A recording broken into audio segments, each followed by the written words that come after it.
Илјадници невработени во државата бараат вработување и истовремено стотици фирми имаат отворени огласи за пополнување на упразнети работни места, но не можат да дојдат до квалитетна работна сила.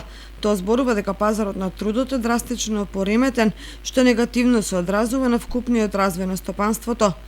Овие парадокси не се само поради пандемијата, туку и последица на несоодветните развојни политики во процесот на транзицијата во изминатите 3 децении. Таквите состојби се карактеристични и за кочанското стопанство, кое во најголем дел се фокусираше на конфекционерството според лон систем, каде профитабилноста не доаѓа од продуктивноста, туку во голема мера е резултат на ефтина работна рака и други дубиози карактеристични за овој сектор. Сега, кога на пазарот на трудот заиграа посериозни играчи, конфекцијската гранка остана на кубури со работна сила, бидејќи никој повеќе не сака да работи за 15.000 денари. Голем недостиг на работници се чувствуваат и во угостителството, трговијата и услужните дејности за најчиството.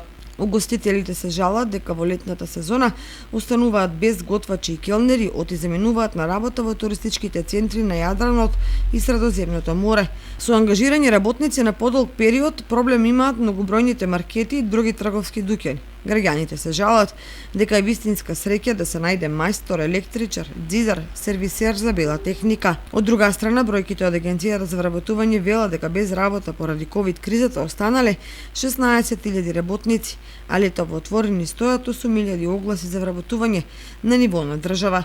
Вкупната бројка на невработени во државата надминува 140.000 евидентирани.